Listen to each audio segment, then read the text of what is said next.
Divorced women. What did he do when you refused to take him back? Story 1. When he asked to talk, I told him we could discuss co-parenting only. He took that as a soft yes to reconciliation. When I clarified calmly that getting back together wasn't on the table, he pivoted into performance mode. Flowers at daycare pickup, a playlist from 2012, a speech about soulmates in the parking lot while other parents stared at their shoes. I said again, no. 2 days later, I got served. He'd filed an emergency motion for full custody, claiming I was unstable because I wouldn't work on the marriage. I showed up to court with receipts, literally. Texts where I set boundaries, our parenting app messages showing consistent exchanges, my therapist's letter confirming I'd been in counseling for months, and the school's attendance record. He brought his buddy, who once DJ'd our anniversary, to testify that I'd changed. The judge asked, "Changed how?" The guy said I'd stopped laughing at his jokes. The judge blinked twice and asked my ex why he'd attached a photo of my neatly labeled spice rack as evidence of disarray. It backfired spectacularly. The judge denied his motion, ordered a co-parenting class, and moved us to a structured schedule with the app as the only communication channel. He left court red-eyed, muttering that I'd weaponized professionalism. I walked out with a temporary order that said exactly what I'd asked for from the beginning. Stability for our kid and space for me. He tried turning my no into a legal trap. It turned into his homework assignment. We now hand off at the police station lobby, neutral ground, and he's discovered that boundaries aren't the absence of love. They're the consequence of misuse. I kept my no. He kept his class syllabus. Peace, at last, is quietly passing between us in the form of punctual drop-offs. Story 2. Refusing to reconcile did not sit well with a man who loves an audience. So he found one. My inbox and my HR department. He emailed my boss a concerned citizen note from an account named Truth for All, saying I was drinking at work, sleeping with a vendor, and stealing staplers. Staplers. He CC'd half the leadership team. I didn't panic. I forwarded it to HR with a single line. My ex-husband is retaliating after I declined reconciliation. Happy to cooperate with any review. HR did a routine check, badge logs, keycard entries, client feedback. The vendor he accused me of seeing? A woman named Erica, who immediately called me and offered to testify. Security pulled camera footage from the date time he claimed I stumbled in drunk. It showed me carrying a glazed donut and a laptop, the two most boring items in the world. Meanwhile, I filed a police report for harassment and an order requesting he stop contacting my employer. The judge signed a narrow no-harassment order tied to my workplace. When HR invited him to provide evidence, he replied with a 3-page rant about my emotional cruelty and attached wedding photos. That did it. The company's legal team sent a cease and desist. My manager publicly reiterated support. And the next all-hands featured a slide about maintaining a safe workplace, with my boss casually reminding everyone that third-party harassment is taken seriously. He wanted to make me unemployable. He made me more visible as someone who handled chaos with receipts and calm. The staplers remain tragically company property. He has since discovered that future employers Google him too, and Truth for All leaves a digital shadow. My answer to take me back stayed no. The office learned how to say no to him too. Story 3. His mom staged the first intervention. She arrived with lemon bars and a monologue about forgiveness. How it's what good wives do. I told her I wasn't a wife anymore, and forgiveness doesn't mean re-entry. When I refused to take him back, he went spiritual. Suddenly there were church posts about restoration starring him, shirt tucked in, holding a Bible he bought during a Black Friday sale in 2016. Then came the group chat. His sisters, my ex-Mill, mutual friends, framed as a prayer chain. In it, he hinted I'd fallen into worldly temptation. Translation, I got a haircut and started sleeping. I didn't play defense. I wrote a short note and dropped it in the same chat. We divorced for reasons that are private but serious. I'm not returning to that marriage. Please respect my boundaries. Do not use faith as a crowbar. Then I muted the thread. 2 weeks later, a woman I didn't know messaged me privately. She was his new fiancée, engaged while petitioning God for our restoration, who'd seen the posts and recognized some timelines that didn't add up. She asked questions. I answered none. I told her to trust her instincts, get her own information, and be safe. A month after that, the church posts vanished. The fiancé's profile picture changed to a daisy and then to a long paragraph about starting over, alone but peaceful. My ex tried one last Hail Mary, literally. He cornered me in the church parking lot after a baptism, declaring he was a different man now. I pointed at the building and said, "If you are, prove it in there, with the people you recruited by telling the truth." He walked away. Shame is a poor pastor. My number didn't make me an enemy of grace. It made me a friend of reality. The lemon bars were good, though. I kept the recipe and none of the expectations. Story 4. He knew he couldn't tempt me with flowers or tears, so he tried nostalgia. Our old dog, my dog, really, had passed last year. After I refused to get back together, posters appeared around my block. A photo of a dog that looked exactly like mine. Found sweet girl, with my phone number at the bottom, except I hadn't made them. The calls started immediately. Kind people trying to help, my phone lighting up at midnight with, "Is she yours?" I realized he'd printed my number on fake posters to force me to meet him when I inevitably called. Instead, I made a simple QR code landing page. "If you found this flyer, please scan." It linked to a note explaining the situation and a form that captured time, location, and a photo of the flyer. Neighbors submitted shots of him taping them up. Same hoodie, same beat-up sneakers, plus the alt number he scribbled on a few tags. I filed a report, handed over the map of sightings, and the officer called him with a firm, "Knock it off or this escalates." He texted me, furious-eyed, "Involved strangers in our private business." I told him he'd already done that with 1,000 staples. The posters came down. A week later, he tried a softer approach, leaving a chew toy on my porch with a note about what we had. I placed it in the donation bin at the shelter where I volunteer, the same shelter that now keeps a copy of the officer's warning on file. When boundaries are a door he can't pick, he'll try a window dressed as sentimentality. I locked the windows. I keep a spare leash in my car these days. Not for him, not for ghosts, but for the real dogs that cross my path. His plan to puppeteer my grief became a community effort to keep weirdness off our street. That's the thing about healing. It attracts helpers, not handlers. Story 5. When I refused to take him back, he squinted at me like a math problem he could solve with different variables. What if he became broke? He stopped child support, posted memes about gold-digging exes, and started listing his toys, jet ski, smoker, custom rims, on Marketplace for suspiciously low prices, claiming he was liquidating to find himself. Meanwhile, our daughter's dance shoes had holes. I filed for enforcement, not because I love courtrooms, but because I love groceries. He showed up to the hearing in a hoodie, swearing he had no income. The judge asked about deposits labeled consulting. He said those were gifts from friends. I slid over screenshots, public posts where he bragged about closing 3 remodels this month, his business number stamped on before-after photos, and a little spreadsheet I'd made showing Marketplace listings connecting to his Venmo handle. I am not a forensic accountant. I am a mother who pays attention.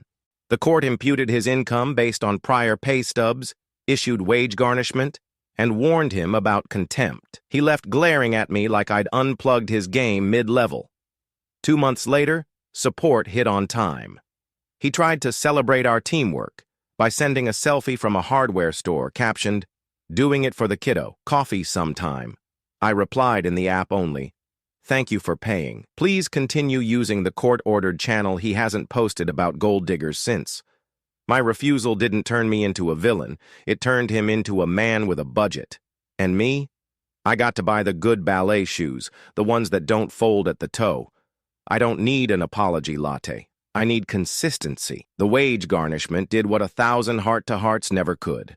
It taught him that love for your child is measured in receipts, not reunions. Story 6. When I told him no, he tried to outsource control to the HOA. Overnight, I became the neighborhood menace. Unauthorized planters, trash cans visible 14 minutes past pickup, a non-compliant shade of blue on my front door. Never mind, it matched the approved palette. I paid the first $25 fine just to keep life moving. Then came 3 more, then a final notice threatening a lien. The board meeting looked like a soft-serve uprising. Polite smiles, sticky rules.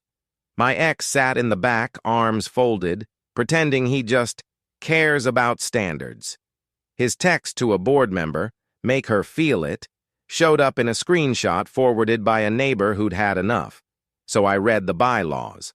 Buried in Section 8.3, fines must include dated photos and an opportunity to remedy, which I'd never received.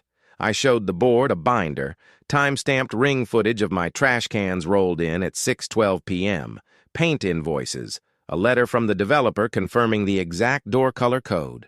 The president shuffled papers. My ex stared at the carpet. A kindergarten teacher on our street raised her hand and said, "Why are we policing planters when the guy on Lot 17 keeps an unregistered RV at the curb?" Lot 17 is my ex. I filed a request for records. Turns out he'd submitted 5 anonymous complaints from an email that was literally his gamer tag. We called a special meeting, neighbors packed the clubhouse, and the board was recalled in a quiet surgical vote. New board revoked my fines and issued a warning to him for repeated bad faith complaints. That RV ticketed and moved within 48 hours. He tried to turn my no into a neighborhood campaign. It became Civics 101, extra credit for documentation. My door is still blue, my planters are still thriving, and we now have a community garden by the mailbox where the old complaint box used to hang. He doesn't come to meetings anymore. The rules he weaponized turned into rails I can actually trust. Story 7. He loves a stage, so he picked the PTA. After I refused to reconcile, he started introducing himself at school events as the primary parent in spirit, sprinkling concern into conversations like confetti. "She's overwhelmed. The girls miss a father figure. I'm available." He signed up to assist at the fall festival without telling anyone he's not cleared. When I saw his name on the volunteer sheet, I emailed the principal and PTA chair with one line. To keep things simple and safe, all communication with me should be through the school and the parenting app. He is not authorized to volunteer, no drama, just policy. The night of the festival, he arrived with a bouquet and a Bluetooth speaker. He cued a slideshow, photos of our family vacation spliced with Bible verses about forgiveness, and announced a surprise moment of restoration. You could feel the oxygen leave the gym. Before he hit play, the principal stepped in like a linebacker. "This event is for children. Please follow the volunteer guidelines or leave." He tried to talk over her. The SRO, already briefed, tapped his shoulder and escorted him outside. 2 PTA moms flanked me, murmuring, "We've got you." He pivoted to email blasts, long messages to the class parents about rebuilding a home. The PTA chair sent a reply all pointing to the harassment policy and removed him from the listserv. Then came the kicker. His girlfriend filmed children during the chaos for a testimony video on their church page. The principal flagged it. YouTube took it down. A friendly lawyer dad explained COPPA to them in small, gentle words. In family court, the judge added a line to our order. No school events unless both parents agree in writing. He left the courtroom reddened, muttering about cancel culture. The truth is less dramatic. Boundaries aren't canceling, they're calendaring. The girls still got their cotton candy and glitter tattoos. The slideshow never played. The only thing restored was my peace of mind when the principal texted later. "You handled that with grace. See you at Book Fair Story 8. His next angle was digital. After I refused to take him back, my calendar started moving like furniture in a haunted house. Dentist appointments shifted, a therapy session vanished, and suddenly I had a 7 a.m. coffee with his name on it. Then my Instagram, my little side business for custom embroidery, showed a live session I wasn't hosting. A shaky video of our old wedding montage, overlaid with "Remember Our Promise." I ended the stream, reset passwords, and the activity report showed logins from an IP 1 mile from his shop. I filed a cyber harassment report and booked an appointment at the local tech clinic that helps domestic violence survivors lock down their digital lives. We exported audit logs, printed them, and I walked into court with a stack. Timestamps, IP ranges, screen caps of him changing the contact email on my business page to something with his initials. He argued it was a romantic gesture, that the calendar invites were reminders of what we had. The judge asked, "Is that what you call deleting her therapy session?" Silence. The order now includes a digital no-contact provision. No accessing or attempting to access any accounts, devices, or networks associated with me or the kids. The court also required him to complete a course on technology-facilitated abuse. He tried one last trick, sending a forgot password cascade during my product drop. The platform's trust and safety team, already looped in, throttled the attempts and flagged his accounts. My shop hit its best month after I wrote a short post, explaining I'd be offline for a day to tighten security. Customers sent tea and tips. He always believed love meant access. It does not. It means consent, and consent is revocable. Now I keep a sticky note next to my monitor that says, "Backups, boundaries, breathe." I click publish with steady hands. When the past knocks through a login screen, it meets a lock, a paper trail, and a judge who finally speaks fluent internet. Story 9. When Take Me Back became absolutely not, he tried to make me his accountant. He started overpaying for kid expenses by a few dollars, $18 here, $23 there, then emailing formal notices from a business alias demanding reimbursement plus processing fees. I ignored the first two. By the third, he escalated, CCing a collections department that turned out to be also him. The invoices looked real until you read the footer. A P.O. box, a Gmail address, and a typo in immediately. I printed everything and called our state consumer protection hotline. The lawyer on duty confirmed what I suspected. You can't create a fake collections arm to intimidate someone into paying a made-up debt. I filed a complaint with the Attorney General, attached the emails, and notified the family court through our app that communications about money would remain inside the order's framework. He responded with a flourish, threatening to report delinquency to credit bureaus. The AG's office wrote back faster than I expected. A letter warning him to cease deceptive practices, citing statutes with teeth. At the next hearing, I brought a one-page summary with a simple timeline. The judge skimmed it, then turned to him. "Sir, you do not get to fabricate creditors." He sputtered about my hostility to cooperation. The judge pointed at the parenting plan. Approved methods for reimbursements, approved timelines, no third-party collection unless both parties agree, and we hadn't. He was ordered to pay my filing fee and to channel all future expense discussions through the app using the court's template. 2 weeks later, he sent a $50 request labeled half of Halloween costume. I replied, approved, and paid within an hour because it was legitimate and I want our kid to sparkle as a meteor, not a metaphor. He has not invoiced me since. It turns out the quickest way to stop a man from playing debt collector is to introduce him to a real regulator. My answer stayed no. His side hustle folded. Story 10. He always said our marriage made me better, and when I refused to reopen it, he tried to make my business worse. I run a tiny bakery out of a licensed home kitchen. One morning, the county inspector knocked with a stack of anonymous complaints. I was selling unlabeled shellfish pastries. We sell cinnamon rolls, operating without refrigeration, 2 fridges humming, and hosting unlicensed events.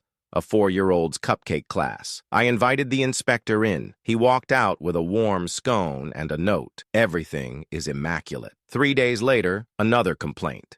This time to my landlord, alleging I hosted midnight raves. My landlord laughed, then forwarded me the voicemail. It was my ex, forgetting to block his number. I filed a harassment report and, on my lawyer's advice, sent a certified letter to my ex outlining the economic harm and putting him on notice. Then I did something small but powerful. I posted our inspection report on my shop page and offered a sunshine dozen, 12 rolls, one free for the inspector who passed us with flying colors. Customers showed up early, some with flowers, a few with stories of their own exes who thought paperwork was a weapon. At the next status hearing, I presented a neat folder: complaint logs, the landlord's voicemail transcription, the inspector's report, and a basic spreadsheet of lost revenue from the day we had to pause to meet the inspector. My ex argued he was just concerned about public safety. The judge raised an eyebrow. About shellfish cinnamon rolls, we left with an expanded no-harassment order that covered my business and my landlord, plus a warning that any further false reports could trigger sanctions. The morning after, I laminated my food safety certificate and hung it higher than the mixer. I piped no in buttercream on a tray for a custom order and laughed when the customer said she wanted it for her divorce party. He tried to starve me of peace. Instead, the neighborhood learned my kitchen is spotless, my landlord learned to screen unknown numbers, and I learned that resilience can smell like cardamom and proof at 92 degrees. My no rose. So did my dough. Story 11. When I refused to take him back, he tried to move in anyway.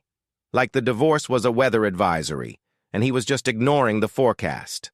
He emailed my landlord from an account named after his initials, claiming he was a co-tenant who had been wrongfully excluded. 5 minutes later, a moving truck idled at the curb. He marched up with a box labeled Essentials.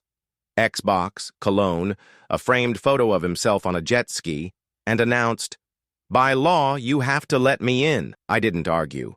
I put my phone on speaker and called the landlord. She read the lease aloud, my name only.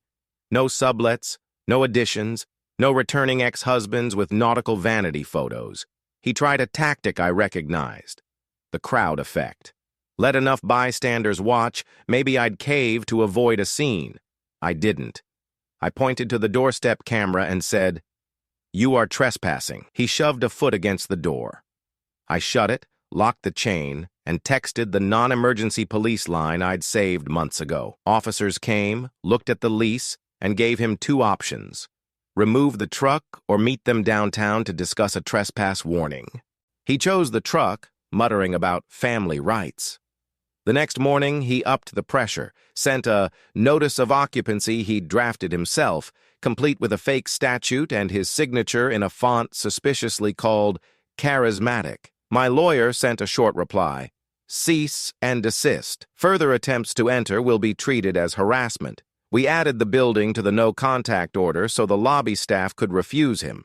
The landlord, who collects leases like librarian treasures, issued a formal ban and installed a key fob system that logs every entry. Petty became measurable. He finally tried the soft landing, a text offering to just store a few things in the hall closet. I answered in the parenting app only. All exchanges remained curbside per the order, no entry. He stopped coming by. The jet ski photo, however, keeps reappearing in my mind like a punchline. He thought he'd bulldoze his way back into the life he abandoned by calling it a residency dispute. It turned into a reading comprehension quiz he failed in front of 3 witnesses and a camera. My home stayed mine. The only thing that moved in was quiet. Story 12. I said no to reconciliation in January. In February, my e-filed tax return bounced back. Dependent already claimed. He'd filed early, declared himself head of household, and took every credit he could Google. He even attached a paragraph calling our schedule flexible and implying the child lived with him most of the time, as if a vibe were proof. I made tea, printed the custody order, and called the number on the letter that arrives when 2 returns claim the same dependent. The woman on the line was kind and thorough. "Paper file with documentation," she said. "Include the court order and school records showing primary residence." I mailed a packet with tabbed sections: custody pages, attendance records, pediatrician forms listing my address, and a notarized statement from the daycare about pickup patterns. Then I messaged him through the parenting app: "Your return claimed our child." The order grants me the dependency exemption this year. Please amend, he replied with a manifesto about the spirit of fatherhood and how taxes should reflect the truth in our hearts. The IRS is not fluent in hearts. They prefer addresses and dates. Weeks later, a letter arrived confirming my claim. His refund got adjusted. Mine landed with a note inviting me to request an identity protection PIN for future filings. Family Court added a line clarifying odd even-year claims and warning that false filings would be considered contempt. He tried to spin it as a misunderstanding at the next exchange. We could have handled this privately, I smiled. We did. We handled it with paper. I didn't want to learn the difference between custody and credits, but I did. I also learned how steady a kettle sounds when you wait on hold, and how much power there is in assembling a quiet, boring binder. He used a tax return to grab at a life he let go. The result? A black and white letter that said he doesn't get to rewrite where our kid sleeps with a checkbox. I bought new tires with the refund. He bought a calculator he will hopefully read. Story 13. After my no, he tried to re-enter my life through the emergency exit. He called my doctor's office claiming to be my husband, asking for my appointment times for planning childcare. He left voicemails at the hospital billing department saying he needed access codes to help settle her accounts. He even showed up at urgent care during my daughter's ear infection and told the nurse he was authorized to make decisions. The divorce had been final for months. Authorization had left with his ring. I learned fast. I asked my primary care clinic to put a privacy flag on my chart, added a code word that must be spoken before any information is shared, and removed him as an emergency contact everywhere from the pediatrician to the pharmacy. I gave the school nurse a copy of the custody order and a one-page letter. Dad picks up on these days only. Medical consent follows this schedule. Please call me and the principal if he appears outside it. They nodded, scanned, and taped a discreet note to the back of the file. He tried one more angle, calling my therapist's office pretending to be me, asking to reschedule. The receptionist recognized his voice from an earlier message and left me a note. I brought everything to court, a timeline, the clinic's policy printouts, and a letter from the hospital risk manager confirming he'd requested access. The judge added a clause prohibiting him from contacting my providers directly. All medical communications must go through the app or in person during his custodial time. The hospital's legal office sent him a letter citing privacy law and warning that further attempts would result in a report. The next time my child needed care, I walked in with a quiet kind of confidence. The receptionist asked for the code. I gave it. The nurse closed the door and said, "We've got you." He thinks information is a lever. For me, it's a boundary. I keep a little card in my wallet with the code and a list of providers. I keep a copy of the order in the glove compartment. My number is not just a sentence, it's a system. He can't re-enter through emergencies because I locked that door and told everyone who has a key exactly where it belongs. Story 14. The notification popped up on my phone. An unknown tracking device is moving with you. I stared at the screen and felt my stomach flip. I'd told him no, and suddenly he was showing up too often. At the grocery store 2 miles from his house. At the park we never used before, once at a gas station off a side road I take when the highway is jammed. I pulled into a well-lit lot, called a friend, and started searching my car. It took 20 minutes and a YouTube video to find the tiny disc tucked into the felt of the spare tire compartment. The officer at the precinct took it from me with a bag and a steady voice. "You did the right thing," she said. I wrote a statement, gave them the dates he'd coincidentally appeared, and flagged it in the parenting app. Safety concern reported to police. All exchanges will occur at the station lobby until further notice. He replied with mock bewilderment, "Why are you so paranoid?" The next day, an investigator called to say they couldn't prove who placed it yet, but they'd made contact and issued a warning about electronic tracking. I went home and rewired my routines. Different gym hours, different route to daycare, the local domestic violence center's tech team helping me audit devices, accounts, and car firmware. We printed a simple safety plan. Who to call, where to go, what to say. In court, my lawyer asked for a modification, explicit prohibition on tracking or monitoring, plus a mandate that all handoffs happen under cameras. Granted. He sent a message later trying to make it romantic, like he was a movie character, keeping us safe. I didn't answer. The app records silence as well as words. The mechanic vacuumed the car and checked for anything else. He found nothing. The next notification I allowed myself to enjoy was from my kid's reading app. You've unlocked a new story. That's the only tracking I want in my house. Pages turned, minutes read, routes chosen by me. He thought stalking was persuasion. Now there's a police report and a paper order that call it by its name. Story 15. He signed up as assistant coach for our son's soccer team the week after I refused to reconcile. At first I thought, fine, show up for something. But his version of show up looked like weaponized whistleblowing. He benched our kid for attitude after the child forgot shin guards once, gave lengthy pep talks to other parents about discipline, and offered to drive boys home so he could loiter at the field longer on my weekends. When our son told me he'd been assigned goalie forever as a lesson, I started taking notes, minutes played, comments made, how often he shouted focus at 8-year-olds like they were Navy recruits. I emailed the league quietly. Concern about coaching conduct, requesting review. The director set up a meeting with the head coach, who'd also grown uneasy. We brought specifics, a log of benchings that aligned with my custodial days, texts where he used game time to bargain for dates, coffee and I'll let him start Saturday, and a video from another parent of him berating a child for missing a pass. The league's code of conduct is short and clear. They suspended him pending review. He spiraled, organized a private team in a dusty lot with cones and a boombox, promising real training to any kid whose parent would listen. 2 came once, none returned. The league reinstated him only as a volunteer to set up nets under supervision, with a warning that any further retaliation would end his eligibility. Our son started at midfield the next game, scored a goal, and looked over at me with that embarrassed, ecstatic face kids make when joy hits them like weather. At the final practice, I brought popsicles. He walked over, tried a speech about unity, and asked if we could make decisions together again, for the team. I pointed at the head coach laughing with the boys and said, "We already are."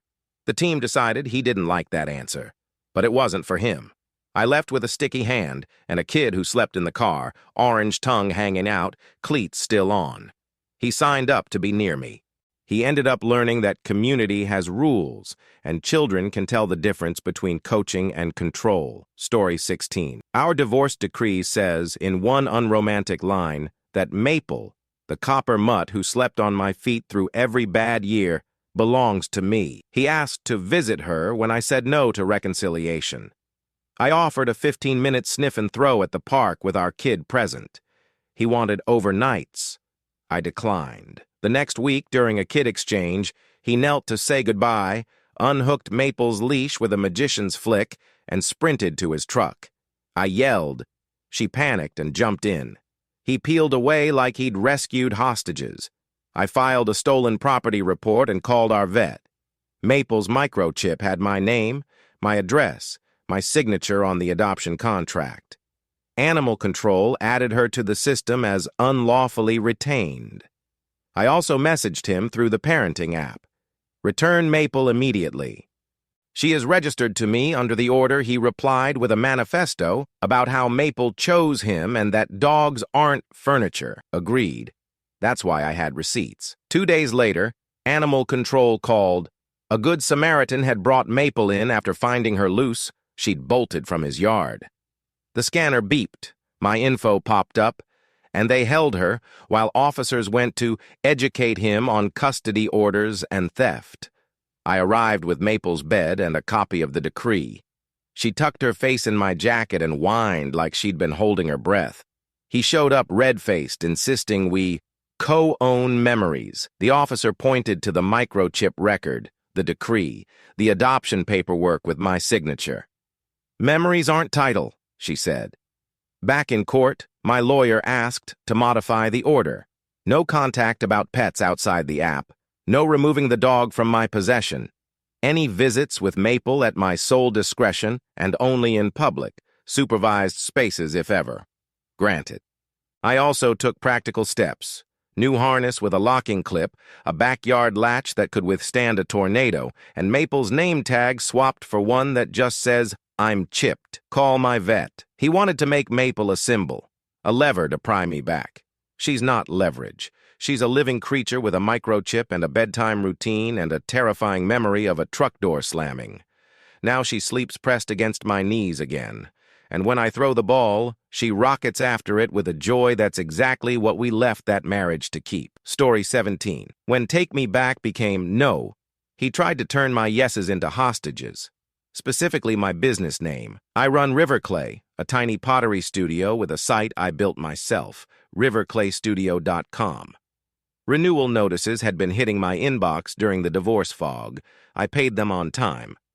After the last no, he texted, "Your domain expired. Might be fate." I checked. He'd snagged riverclaystudio.com the second my auto-renew failed. The card on file had been our old joint card, quietly closed. He redirected it to a page playing our wedding slideshow under the caption, "Some things are meant to be restored." My customers messaged me in confusion. I spun up a temporary page on a different URL and posted everywhere. New link for now. Then I got methodical. I filed a complaint through the registrar's dispute process with screenshots of my use, invoices with the Riverclay logo, dated Instagram posts, Square receipts, city license, Google business listing. Common law trademark isn't glamorous, but it's real. I also sent him one line in the app. "Cease using my mark and confusing customers. All communications through counsel." He responded with poetry about digital destiny. The panel didn't. I won transfer. The decision said what I needed someone neutral to say. He registered the domain in bad faith, to disrupt my business. While the transfer processed, I bought the surrounding domains, updated my WOS privacy, and moved my renewals to a registrar with two-factor authentication and a card only I control. He tried to gloat anyway. Fine, take your little mud shop. Riverclay is not little to me. It's how I pay rent and sleep at night and keep my hands too busy to text back things I'll regret. When the domain came home, I wrote a short blog post titled "Names Matter." I explained, without naming him, how women's work gets erased in 1,000 paper cuts and how permanent ink, licenses, receipts, registrations, stops the bleeding. Customers responded by selling me out of mugs in a weekend. A lawyer friend bought a planter and sent me the case citation with a sticky note. "Your art, your name." He tried to make my livelihood a ghost of our wedding. I turned it into a case study in boundaries. Clay and code, both cured by heat. Story 18. He'd always bundled our car insurance, my line folded into his policy. The month after I refused to reconcile, a letter arrived from the DMV. Insurance lapse reported. License suspension in 10 days unless proof. I hadn't missed a payment. I didn't have a policy anymore. He'd removed me, then called the agent to say my car was now garaged at his address, which would have made my premium his leverage. Panic wanted the wheel. Paperwork took it. I spent the morning on the phone. New insurer by noon, binder of coverage emailed within minutes. The DMV clerk, all business and mercy, told me to upload proof and a short statement. The suspension flag cleared the next day. Then I filed a complaint with the state insurance department for retaliatory cancellation without notice. I also sent him a message in the app per the order. "Do not change or cancel any coverage related to me without 30 days written notice. You have no authority over my vehicle." He replied with a shrug emoji and, "It's just business." We made it legal business. At the next hearing, my lawyer asked for a modification. Each parent must maintain separate policies. Neither may represent the other to insurers. 30-day notice before any policy changes affecting the child's coverage. Proof of continuous insurance uploaded quarterly to the app. The judge nodded, turned to him and said, "Sir, you created risk. Don't do it again." The insurance department later sent him a letter reminding him that misrepresentations about garaging addresses are fraud. He learned the word underwriting the hard way. I learned some things too. How to read a declarations page, how to set calendar alarms 3 weeks before renewals, how a single clerk's calm voice can feel like a rope thrown to a swimmer. The next time I slid behind the wheel, it was with a weird gratitude for boring forms and the way they build a life that no longer hangs on his mood. He wants me precarious, so I'll reach for him. Instead, I reached for a new agent who knows my first and last name and only my address. Stability isn't romantic. It's a valid ID and a policy number in my phone. Story 19. He marched into mediation waving a pamphlet for reunification counseling, led by his pastor's friend in a church basement. If we heal, we might reunite, he said, like therapy was a backdoor to my heart. I said no to reconciliation and yes to a neutral, licensed provider. He called me anti-faith. The judge called me reasonable and appointed a clinician with a specialty in high-conflict co-parenting. Session 1, he arrived with a 5-page monologue about my hardness of heart. The therapist listened for 3 minutes, then held up a hand. We're here to learn skills, not litigate feelings from your marriage. She drew 2 circles on a whiteboard, parenting behaviors, and private adult relationship. She wrote my no in the second circle and boxed it twice. This is not on today's agenda. He pivoted, trying to triangulate our son. He wants us back together. He told me the therapist asked our child in a separate session what he wanted. He wanted pizza nights to be consistent and for us to stop whisper fighting during handoffs. She built a plan. Parallel parenting, scripted messages, 2 choices at transition so our kid felt agency. He balked. This feels cold, he said. It feels clear, she replied. He missed the 3rd session. The 4th, he arrived late and tried to hijack the hour with a story about a dream where we were a family. The therapist brought him back to earth with the least poetic sentence ever. Please demonstrate the drop-off script. He flubbed it, then laughed, then tried to flirt with charm. She did not laugh. She documented. The court read her notes. Non-compliance, poor boundaries, attempts to undermine structure. The judge extended counseling, but only for him, and made our child's sessions non-contingent on his attendance. He stopped referring to the therapist as the home wrecker's friend after she taught him one technique that worked. Say yes to things you can live with, say no to things you can't, and put both in the app. It sounds simple, and it is, and he hates it. He wanted a counselor who'd co-sign a reunion. He got a mirror and a script. I left with a laminated copy of the communication protocol on my fridge and a kid who complains less about Sundays. Healing isn't reunification. It's a smoother handoff and fewer knots in a small stomach. Story 20. I applied for a new apartment closer to my kid's school. 2 days later, the property manager called. A man claiming to be your former landlord says you left holes in the walls and unpaid rent. My old landlord is a woman named Rita who bakes muffins for move-in day. I asked the manager to hold my application while I gathered documentation. He gave me 48 hours. Rita answered on the first ring and nearly cackled. Holes? You left it nicer than you found it? She wrote a letter on company letterhead, attached my spotless move-out checklist with photos, and offered to speak directly. I also pulled emails showing my on-time payments and a receipt for professional cleaning. Then I asked the manager politely if he'd share the number that called him. He did. It was my ex's. I filed a complaint with the State Consumer Protection Office for interference with housing, sent a cease and desist through my lawyer, and uploaded the packet to the property's portal with a note. For your files, and to protect other applicants from third-party harassment. The manager called back the next morning apologizing. We're adding a note. No third-party references unless requested. Also, congratulations, you're approved. He added that they'd blocked the number and logged the attempt. At the next hearing, my lawyer slid the call log, the fake reference, and Rita's letter across the table. The judge didn't bother to disguise his annoyance. Sir, housing stability for a child is not a game. Any further interference with her employment or housing will be treated as harassment. He stared at his shoes. I picked up keys a week later and handed my kid a roll of painter's tape to mark where the bookshelf would go. We ate pizza on the floor. Blue tape flags everywhere. Laughing at nothing because nothing was finally allowed to be funny again. He wanted to turn my no into a closed door. Instead, he taught a leasing office to spot a red flag and gave me a story about a landlord named Rita, who now gets free scones from my oven whenever she wants. The only holes in the walls are the ones I drilled myself for shelves I chose in a place with a lease that has my name and nobody else's. Story 21. 2 weeks after I told him no, my mailbox went quiet. No utility bills, no kids' book order, not even junk pizza coupons. Then my neighbor texted a photo. "Welcome to your new address." A USPS change of address notice with my name and his street. He'd filed a forward to reroute my life through his house like mail was a leash. I marched to the post office with my ID lease and an expression that said, "I am done." The clerk scanned, frowned, and called the postal inspector.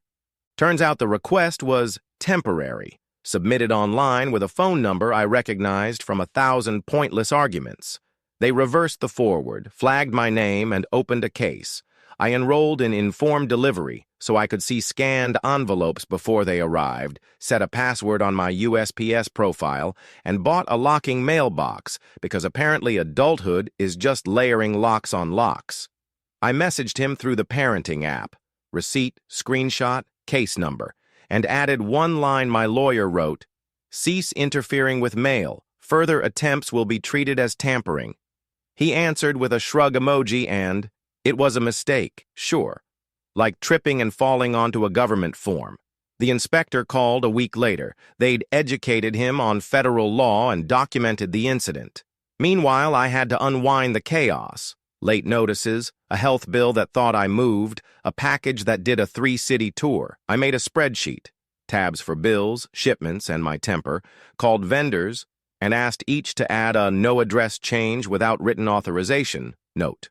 Boring? Yes. Effective? Also, yes. In court, the judge added a line to the order. No contact with my mail, packages, accounts, or carriers. All kid-related mail goes to our shared P.O. box listed in the plan. He glared like I'd denied him oxygen. I walked out with a key to a box that only opens when I choose. He wanted my no to feel like silence. Instead, it came with the soft thunk of letters hitting a metal floor that belongs to me, and only me, again.